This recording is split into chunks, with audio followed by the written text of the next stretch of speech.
अमित शाह जी अमित शाह जी संसद में बोलते हैं कि हमने सिर्फ टेररिज्म के खिलाफ आवाज नहीं उठाई है, इस पर आक्रामक कार्यवाही करी, ऐसा नहीं है। हमने टेररिज्म की इकोसिस्टम को खत्म करने का काम किया है। जो टेररिज्म को फाइनेंस करते हैं उन पर भी एनआईए द्वारा लगा करके मतलब काम किया गया है। टेरर फाइनेंस के केस 30 रजिस्टर किए गए, 32 रजिस्टर किए गए और 2014 के पहले एक भी नहीं थे। Estate investment agency terror finance के केस 51 रजिस्टर किए गए, 51। पहले एक स्टेट इन्वेस्टिगेशन एजेंसी की जरूरत महसूस नहीं की गई थी और मान्यवर 229 टेरर फाइनेंस केस में 125 या 150 करोड़ 150 जो हुआ था तो उसकी प्रॉपर्टी सीज की गई है और एनआईए द्वारा 134 और 57 प्रॉपर्टी सीज हुई है और बैंक अकाउंट में तकरीबन 100 करोड़ जमा हुआ है। तो आइए थोड़ा सा तार्किक विश्लेषण कर लेते हैं। तो ये अमित शाह जी है जो बोल रहे हैं कि हमने सिर्फ टेररिज्म के खिलाफ आवाज़ नहीं उठाया है और इस पर आक्रामक कार्यवाही करी है, ऐसा नहीं है। तो सबसे पहली बात यह है, वो अमित शाह जी ये बताना चाहते हैं कि 2014 के पहले कुछ नहीं था, कुछ नहीं था। लेकिन हम लोग जब से आए 2014 के बाद से तो हमने जम्मू कश्मीर के माहौल को गर्मा गर्म कर दिया। अब गर्मा गर्म करने का मतलब क्या है कि कश्मीर एक मुस्लिम बहुल एरिया है, उसमें मुस्लिमों की संख्या ज़्यादा है और राजनीति कहती है कि फूट डालो और शासन करो। महाभारत में आपने पढ़ा होगा, राजनीति क्या कहती है? राज करने की नीति। अब उसके लिए कुछ भी करना पड़े तो सीधी सी बात है, ब्राह्मणिज्म कहता है साम दाम दंड भेद। तो इसकी वजह से उन्होंने धारा 370 और इसको भयंकर तूल दिया। हैरानी की बात नहीं है। तो उनके कहने का मतलब है कि 2014 के पहले जो इशू नहीं थे ऐसे भी इशू हमने उठाए और धारा 370 का बखान किया और देश में माहौल गर्मा गर्म हो गया। क्योंकि जब आप किसी भी इंसान के धर्म के बारे में बोलोगे तो बात तो छिड़ेगी, कुछ दूसरों को भी गुस्सा आएगा, कुछ उनकी धार्मिक भावनाएं आहत होगी, दूसरे को तकलीफ होगी।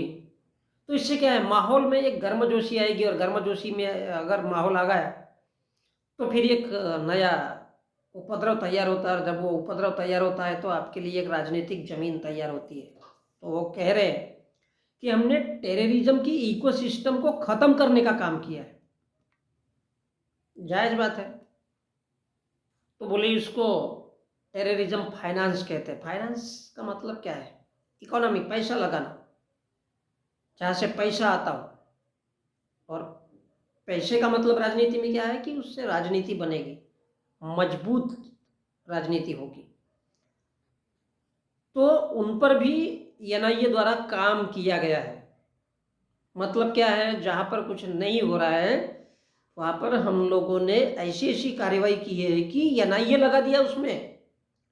जो 2014 के पहले कुछ नहीं था वहाँ पे, अब हमने एनआईए लगा दिया और एनआईए लगा दिया तो वो तोड़ फोड़ फोड़ फाड़ पाड़पीड़ उपद्रव शुरू हो गए। और उपद्रव शुरू हुए तो इसका क्या अर्थ है कि जिस देश के लोग अंधे बहरे लंगड़े लूले हैं, जो भारत के लोग हैं, तो उनको धार्मिक आधार पर डिवाइड करना, धार्मिक आधार अर्थात हिंदू मुस्लिम को आपस में लड़ा देना, किसके लिए? अपनी राजनीति के लिए। एनआईए लगाया और लोगों की भावनाओं को ठेस पहुंचाई। अब राजनीति क्या है?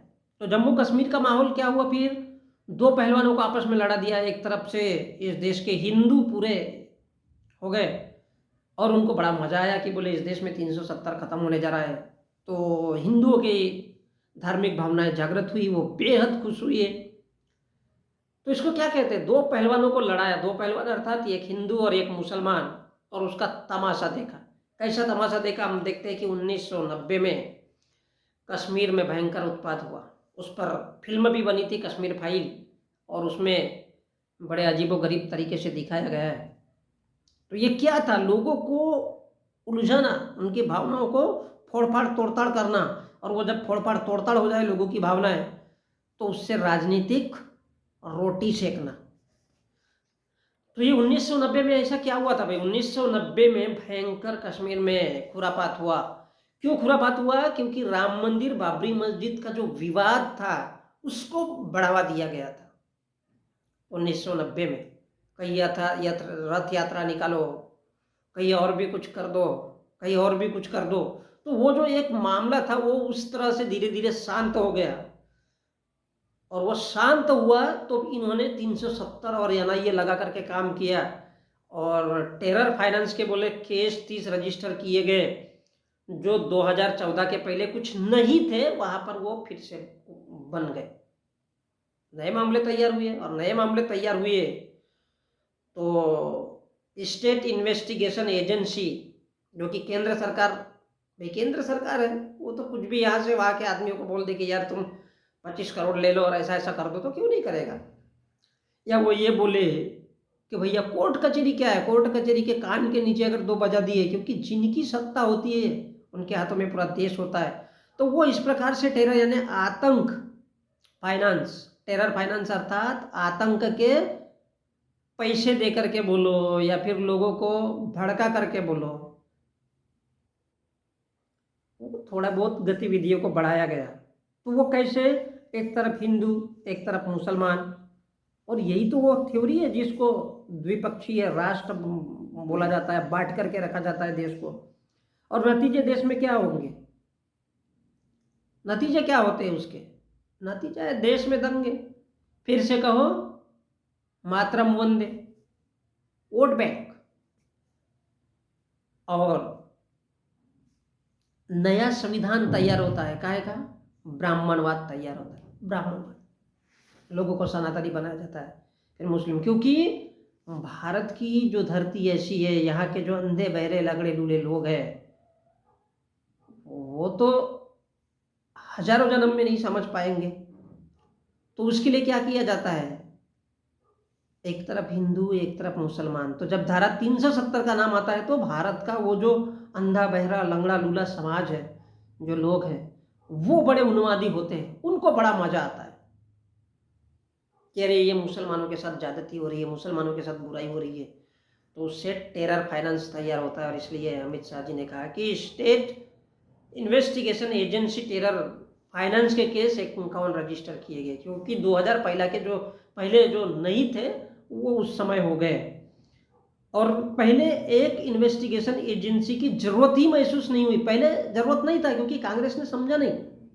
लेकिन जब से बीजेपी 2014 के बाद से आई है तो बीजेपी धड़ से समझ गई कि क्या करना है, एनआईए लगाना है, लोगों को हिंदू मुस्लिम फिर से करवाना है। जो 1990 में जम्मू कश्मीर में भी बहुत से उत्पाद हुए, कहीं बलात्कार हुए, न जाने क्या क्या हुए, कभी देखिए उस जमाने का, जिस पर फिल्म बनी है कश्मीर फाइल। तो ये क्या था, इसलिए तो फिल्म लाई गई अभी, जो 2014 के पहले इस प्रकार से कुछ भारत में नहीं था। अब वो जानबूझ करके उन मुद्दों को सामने लाया जा रहा है ताकि लोगों की भावनाएं बढ़ के, और हिंदू मुस्लिम यदि डिवाइड हो गया, दो पक्षीय भारत अगर बन गया, तो फिर बीजेपी की राजनीति तो पक्की है। और इसलिए वो आगे कहते हैं कि पहले कांग्रेस के ज़माने में वो एनआईए वनआईए लगा करके राजनीति करने का काम नहीं किया गया, लेकिन जब से हम आए, अमित शाह जी बोल रहे भाई, तो बोले तब से हमने शुरुआत की। और मान्यवर 229 टेरर फाइनेंस केस और 125 से 150 और प्रॉपर्टी सीज करवाए, और एनआईए द्वारा 134 और क्या क्या है।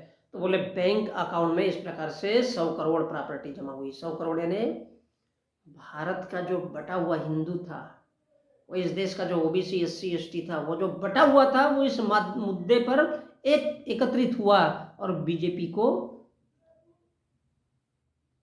वोट मिला। और बीजेपी को वोट मिला तो बीजेपी की राजनीति है। बीजेपी की सत्ता आई, क्योंकि पूरा का पूरा 100 करोड़ जमा हुआ है, अर्थात पूरे के पूरे लोग हिंदू बन गए। यही वो द्विपक्षीय राजनीति है जो हमेशा हमेशा हमारे देश में साजी जाती है। तो ये इसके पीछे का तार्किक रीजन है, और इसलिए अमित शाह जी जो कहते हैं उनके पीछे बड़ा एक जबरदस्त और ठोस पहलू होता है भारत के मुसलमान और भारत के हिंदुओं को लेकर के।